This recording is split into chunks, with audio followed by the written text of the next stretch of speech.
Well, interestingly enough, I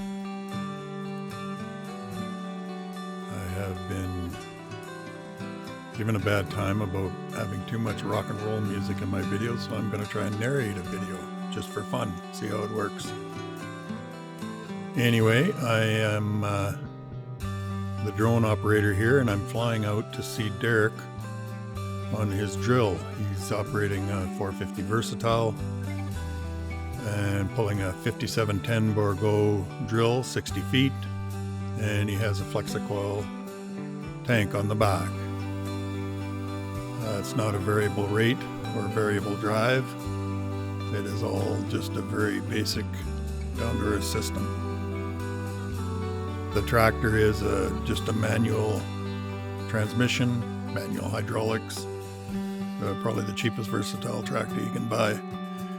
My neighbor bought a Versatile 450 in 2016, and about a week later I went up and bought the sister. So these two tractors farmed beside each other for quite a few years. And then last year my neighbor retired and I bought his tractor, so we'll see in the future video that his tractor is on the cultivator and it's pre-working in front of this drill.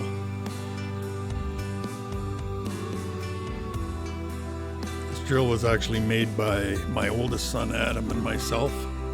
It was got this old Bourgault drill pretty cheap. It came from southern Saskatchewan on a truck, and we modified it to fit a Flexicoil tank. Now they're not compatible machines because the Bourgault has it just has a single pipe coming from the tank, and so we had to change the way the drill received the product.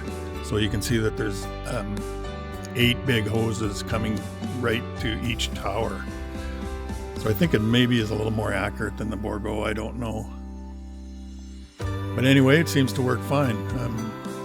Keller Ressler built the hitch for us to pull the tank behind, and it's done a lot of acres since we did this. He's going about 4 miles an hour, seeding black lentils.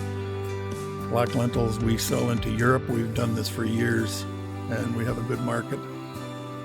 And he inoculates it with a product similar to Tag Team, but it's not Tag Team. I forget the name of it. But it creates a bacterial activity that puts nodules on the roots, and then the lentils make their own nitrogen. That's why we can get away with just seeding this into, this is wheat stubble. There was a wheat crop here on section 29 last year, and it had a good wheat crop. Hopefully it'll grow some nice lentils. They've done a lot of work on this drill. All the drills are capped. The packers are capped. There's brand new openers on it, all new hoses. He even carries a spare hose. You can see it rolled up on the tank there in case he has one break.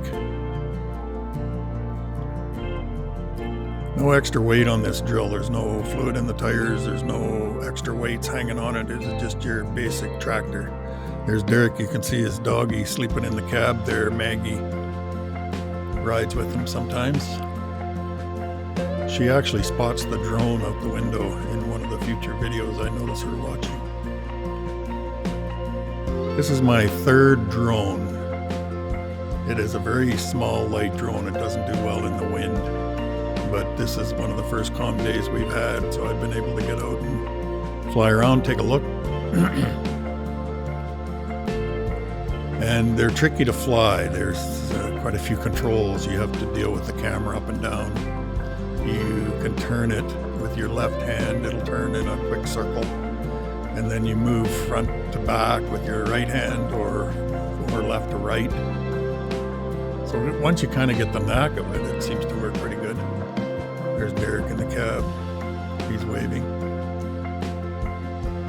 Oh, there he's telling Maggie, and Maggie can see the drone. Wake up, Maggie.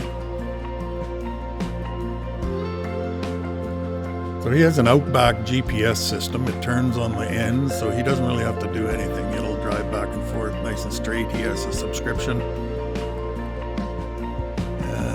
that runs for a few months, and it's supposed to be, I think, 1.5 inch accuracy. The hope is that someday we'll go to inter-row cultivation, where we'll have to seed at a little wider spacing. This drill seeds at 7-inch spacing, so the canopy closes in pretty quick and it doesn't allow very much ability to inter-row cultivate.